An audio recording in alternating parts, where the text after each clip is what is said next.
Mr. Z-Dog Swag here, joined with Inversify, and we are here to bring you week 3 of the CPBA, and a lot of good stuff happened this week, some really good battles, and I think the standings have really changed a lot since even last week in week 2, and we got a couple updates for you here in week 3, and so Inversify, we can start off with the week 2 replay match. Alright, so week 2, we had a replacement coach come in, United Fly, and he finished up his week 2 match against Alliance Azumi, and really, it was a pretty close match. It looked like it was going Spy's way until Poliwrath really opened some holes in his team with the Z conversion, which Spy wasn't adequately prepared for. Yeah, what did he get? I believe it was this one. He got the electric, and that kind of just put him in for the rest of the time, and ended up getting that sweep towards the end. Yeah, eventually the Raikou was able to take a hit, but not after Spy lost most of his team, and then it was pretty much once he was finally able to kill it, he didn't really have enough left to take on the rest of the Mons on Azumi's team. Yeah, I think especially when you get late game, that Porygon Z, I think has he brought it every week so far? Maybe 2 of the 3? Yeah. He keeps bringing Z conversion just because it's such a deadly. It's pretty hard to prepare for because you don't even know what type it's going to be. Yeah, so that Z conversion is just totally, decimating everything in its way. And especially the way that Azumi is playing it, letting it stay in late game, and just waiting until that right moment to bring it in where it knows that it can sweep. That's the right way to play that, especially when you have almost a guaranteed sweep towards the end. So really big threat there. Hopefully, I don't know what to say. I mean, don't want to put anybody down, but hopefully somebody can maybe figure something out. But as of right now, great job. That's why it has the most kills in the league as of this week. Yeah. So I think maybe this is a brick wall that needs to be stopped, or maybe Azumi is just playing it so well that it can't be stopped. So we'll have to see in future weeks. Never know. He might bring it again next week. All right, for our next match, we have Houston Hawluchas and the Scarborough Scissors, and this match was pretty. I don't want to say one-sided, but as you can kind of tell by the score, 3-0, excuse me. This kind of just leaned in the way of Chundermunch the entire time. His prep was really nice. His Magnezone was a big pivot for him. Also, obviously with the Spiritomb getting those 3 kills. I think definitely that Star Fox Falco has had probably the hard end of these first 3 weeks, going up from some tough opponents, and I think especially his downfall in this game was that Magnezone just being played so well, and I think Chundermunch's team is just something that's a force to be reckoned with. And I think he got a little bit greedy with his Mamoswine. Because if you're looking at Mamoswine against Chundermunch's team, it looks like it absolutely shreds, and it did. But he got a little bit greedy against a Quillfish, and it ended up being the Quillfish was max speed, and took it to a range where Spiritomb could easily take it out with a Shadow Sneak. So that was good prep on Chundermunch's part to be able to outspeed that Mamoswine, which was a really big threat to his team. Yeah, and then that Spiritomb kind of just cleaned up towards the end, and so you can kind of tell that little bit of greed, especially like again, you say that with the Z conversion, knowing when to bring it in and knowing how to play it is especially important when you have a check to somebody else's team. So I mean, looking at that team, none of those Mons wants to take an Earthquake except for Landorus T, which is 4 times weak to ice. So you can definitely see that team could have very well been hurt a lot by Mamoswine. So I guess again, just being able to prep for those certain situations, and and just playing conservatively at that point, I think, is the biggest thing when you have a big check to another team. And it was a good bounce back week for Chundermunch after he lost 6-0. He was able to pull off a pretty good win here, which is good signs for his team. Yeah. I like his team. It's scary looking at it. You know, whenever I'm just prepping for other coaches, like I've always got Chundermunch's team sort of in the corner of my eye. So I know that I'm going to have to be at that at some point. So hoping that he keeps going on with that and keeps up with that good team. Next we have my match against OM Room Fast Acting Flareons, which was a good display of why Volcarona is definitely a threat to teams. Really, I think it wasn't even the scariest thing to OM Room's team. The Swallow was just, it really tore apart his team, which is obviously why he brought the Probo Pass there, because that was his only normal or flying resist. But that was taken out by Volcarona. Got a Quiver Dance. I had the nice Chardy Berry to take a Power Gem, and able to stomach some more hits after that. After I got some Quiver Dance boosts, and then even though it ended up being that I was short on a couple damage rolls in my calc, and I ended up getting like Toxic, and my rocks defogged, which meant that Volcarona couldn't sweep all the way, but it still was a pretty comfortable win for me. I really haven't felt threatened.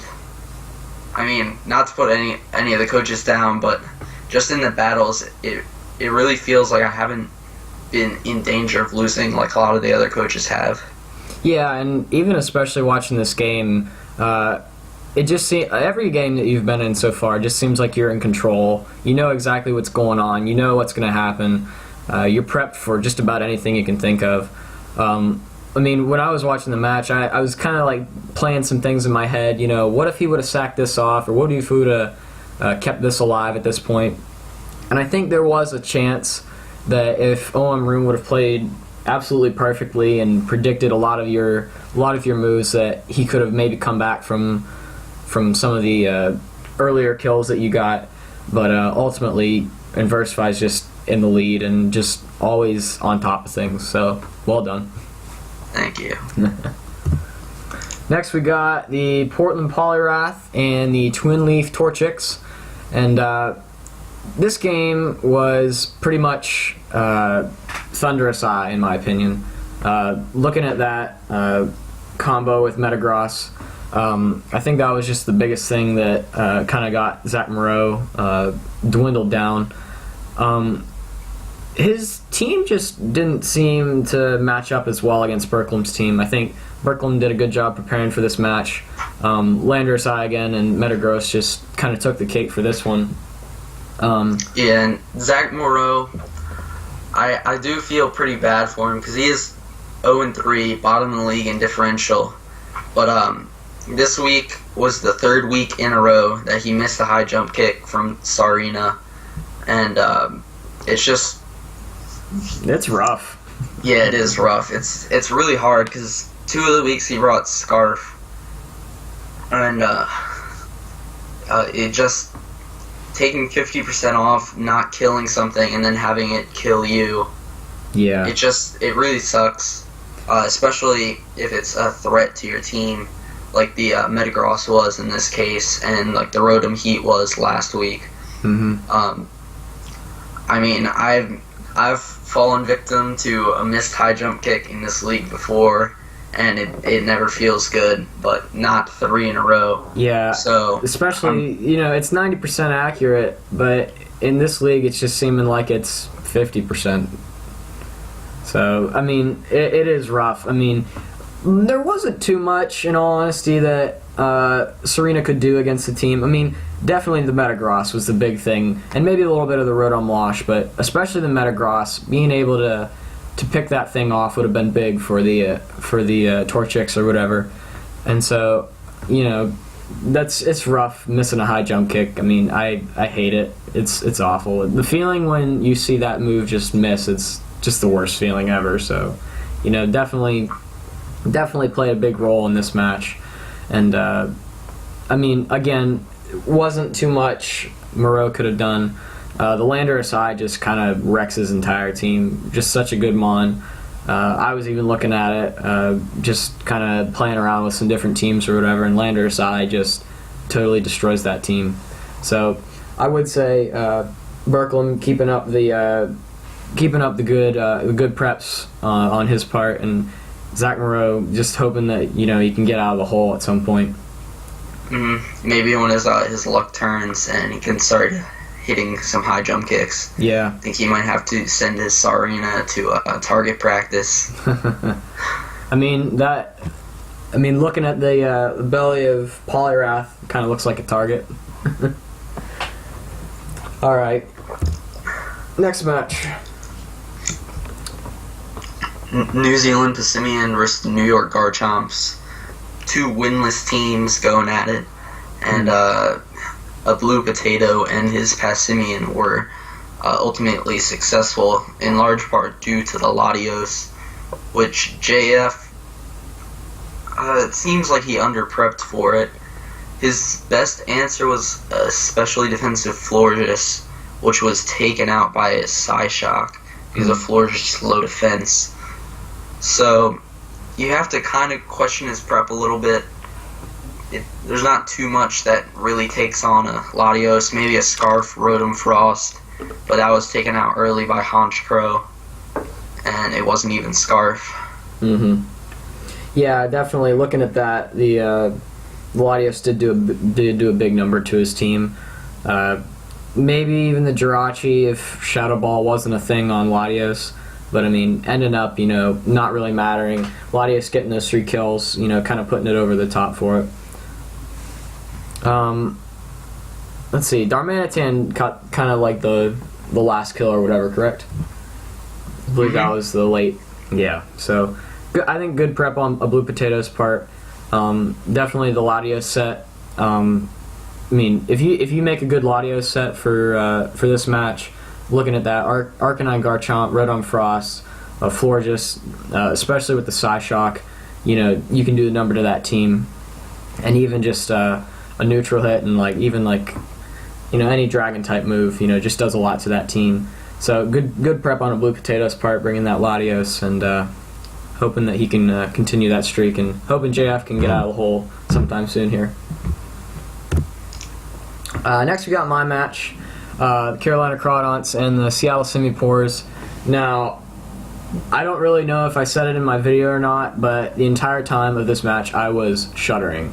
This match went on for, I believe, the 46 turns or something. It was crazy long. It took 45 minutes to get over with. And so the entire time I was just scared. His Kim BC has just been a big threat in this entire league. He was 2-0, I was 1-1. And I felt like my prep was so simple, yet it wasn't gonna be enough to take away his team. I was definitely afraid of the Durant. It did a lot to my team, but I found out kind of unknowingly that Golisopod dealt with Durant, that didn't really carry Rock Slide or Stone Edge as far as I knew. And I also brought Red Card Golisopod. I intended it for the Zapdos, but it ended up working out to be take an Iron Head from the Durant, and then it switched him into the Infernape. I brought it down low, so it was low enough to where late game I could pick it off with Jolteon. But in all honesty, the Decidueye and the Diancie were the 2 biggest threats to my team, and I just had to keep switching between Mandibuzz and Tapu Fini. And in the end, I ended up getting the win, which was absolutely crazy. I can't believe I actually won that match. But yeah, Spectre Jolteon, definitely a pretty good cleaner in terms of league format. Can outspeed stuff like the Weavile, which couldn't take it out with an Ice Shard, and really just once Kim BC's team was weakened enough that that Jolteon was really able to come in, just click Thunderbolt a bunch of times and pick up some kills. Yeah, certainly. And the Bronzong, and it ended up like after doing the calcs, it was the last one I had picked for my team, but the Bronzong, it set up rocks, and then it looked like it could do a lot to his team, like EQ and Heavy Slam and such would be doing a lot. But the Infernape, which was a lead Infernape with Stealth Rocks and Will-O-Wisp, that just kind of shut down the Bronzong, which probably could have been better late game. So good prep on that part. But again, it was a very haxy match too. I did get a freeze, and I did get a few detrimental crits to his team. So, just saying it right here again, I said it in my own video, but, that was a tough loss for Kim BC, especially with all that hack. So, sorry about that. It is the game of Pokemon, so hopefully the Hacks gods will turn back on you next week. Just not if he's playing Zach Morrow. Oh, yeah. That would not be good. I don't think he is. Yeah, I don't think so either. Alright, and now we have Alliance Azumi's other match against Bronson, and this was another match where Porygon Z was really able to put in the work with a Z conversion. Yet again. And the only reason it didn't sweep was because of a good Sash Nidoqueen set by Bronson that was able to live and hit back. But once he got down to his Sash, I think he only had like Nidoqueen and Scrafty left, and then Scrafty almost came back and swept, even though it was not Moxie, via some nice para hacks on the champ. But it was not to be, as Slowbro, the only remaining Pokemon at the end of the battle. It was a good 1-0 for Azumi, and that is the other undefeated team of the four that were left. Both Kim BC and Bronson lost. So now there's only me and the Diabolic Gift, who did not even play because of scheduling reasons. Yeah. I mean, I think this Porygon Z was Ghost, I believe, with the Shadow Ball. I don't remember. I think it was either Ghost or Electric. I believe it was Ghost because of the for the Mew. So definitely good prep on his part. But definitely Base Bronson with the Sash Nidoqueen. I think so 2 times this season we've seen Sashes playing into big plays in the game. My Sash with Como-O and Nidoqueen Sash in this match here, and both of the times it wasn't quite able to put it back. But I guess definitely using a Focus Sash on a Mon that usually doesn't require a Focus Sash, I think is some decent prep, especially in League format. So that possibly is an option for some different Mons. You maybe not definitely would think. Catch some opponents off guard that are trying to sweep. Yeah. So not quite with the Scrafty. I mean, it did get kind of interesting towards the end. You thought it was over, and then it kind of just kept on playing. But in the end, Alliance Azumi pulled it away, and so he is now also 3-0. No, he's 2-1. 2-1. That's right. My bad. Alrighty.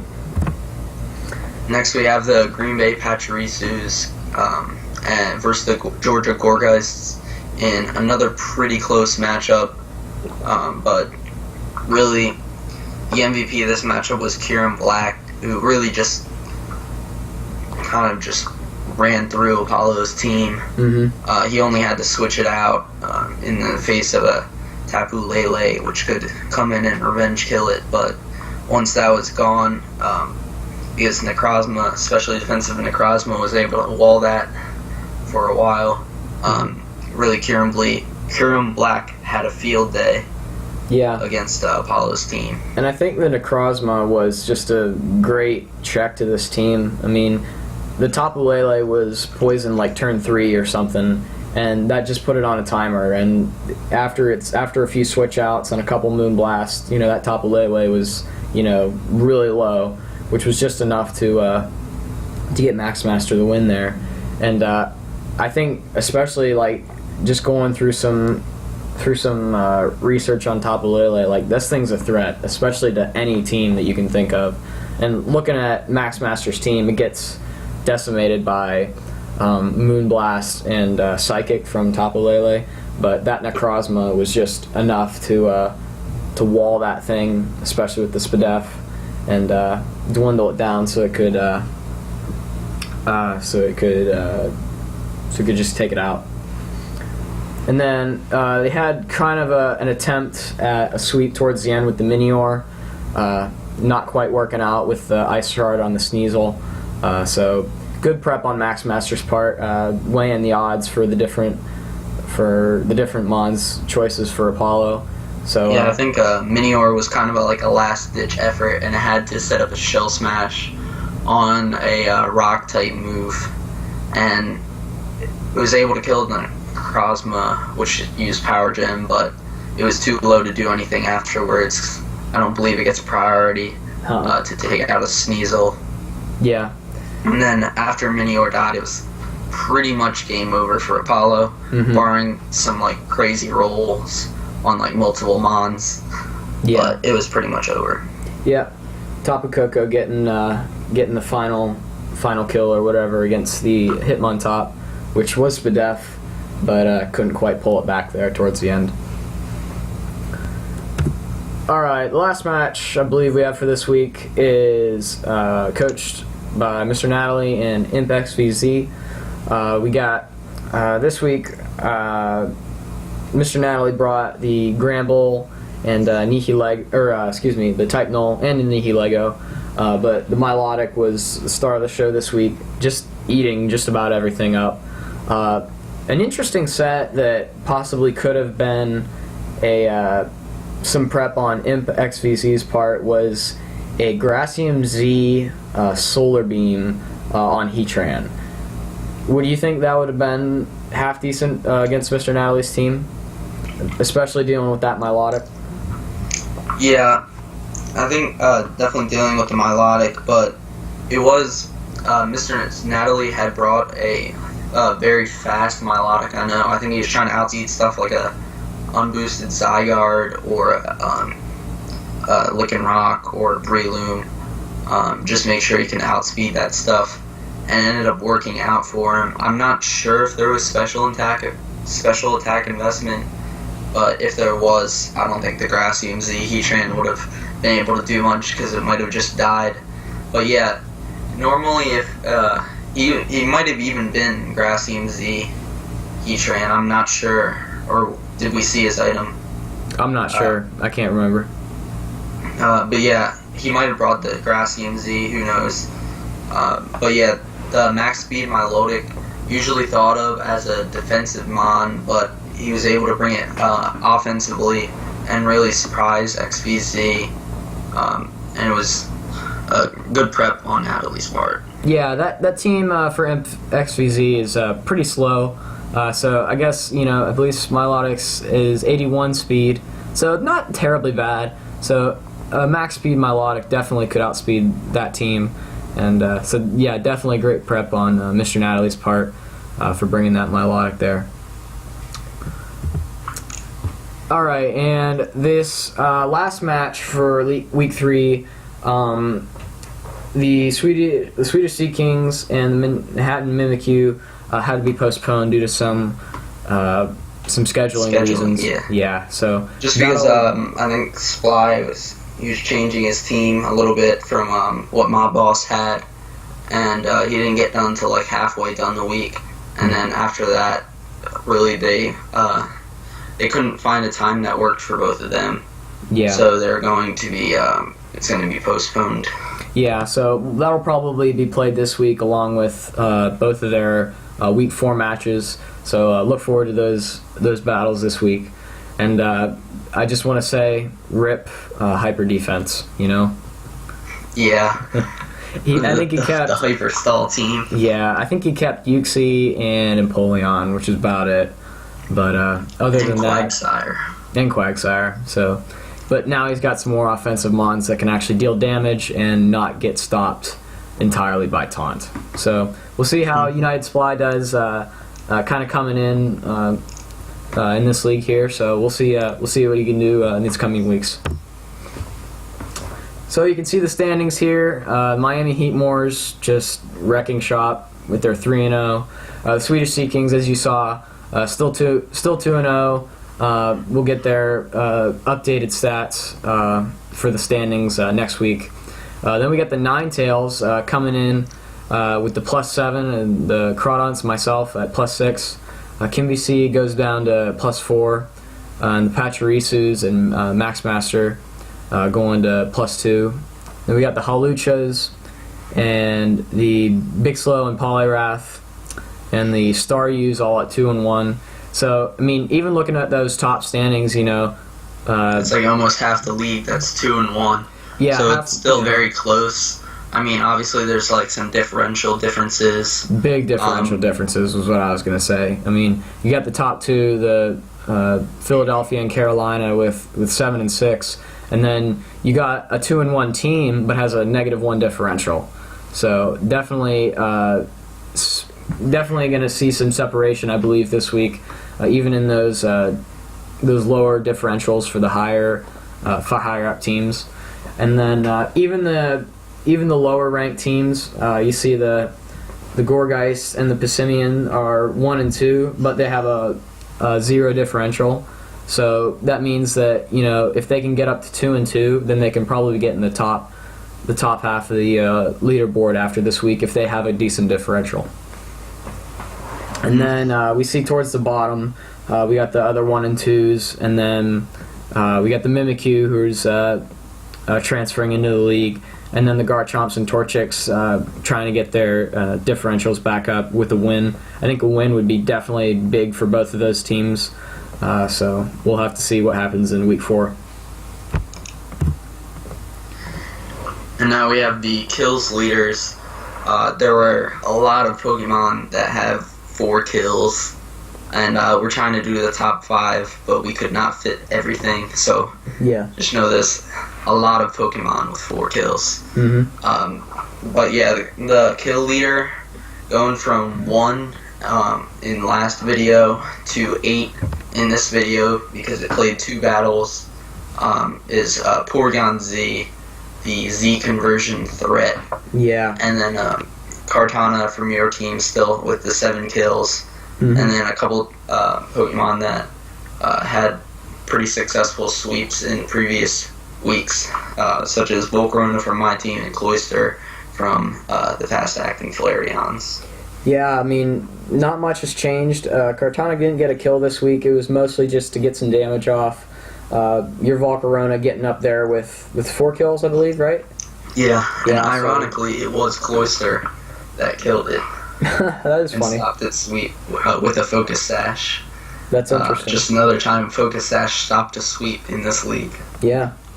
And then obviously that Porygon Z, which is a massive threat to just about any team.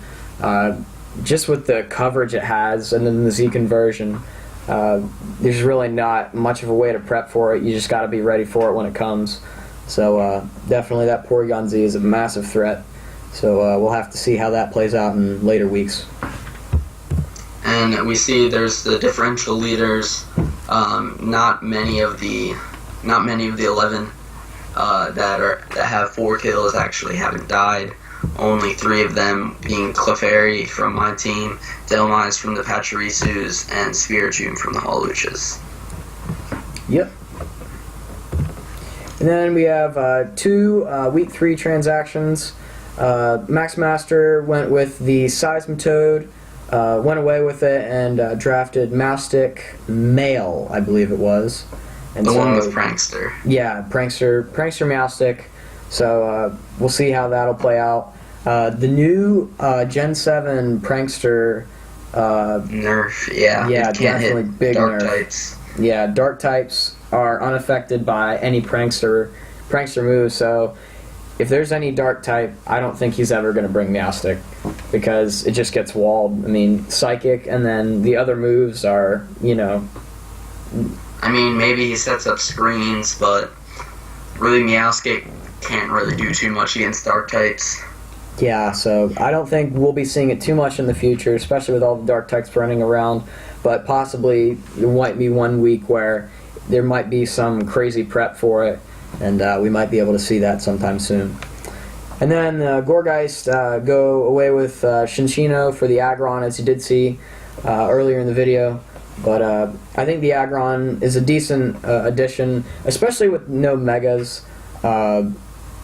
Megas are mostly the things that outclass Aggron, and so I think this Aggron will be half decent to be kind of a tanky mon, set up some Stealth Rocks, especially for the Gourgeist team.